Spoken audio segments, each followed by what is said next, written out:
காமாட்சி அம்மா பவனி வாரா, கருப்பருடல் அம்மா கிளம்பி வாரா. பேச்சியம்மன் கூடவே பேச்சு துணையாகவே ஆட்சி செய்யும் மாத்தாளே நேரில் வாரா.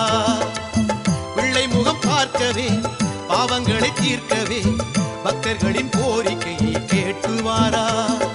காமாட்சி அம்மா பவனி வாரா, கருப்பருடல் அம்மா கிளம்பி வாரா.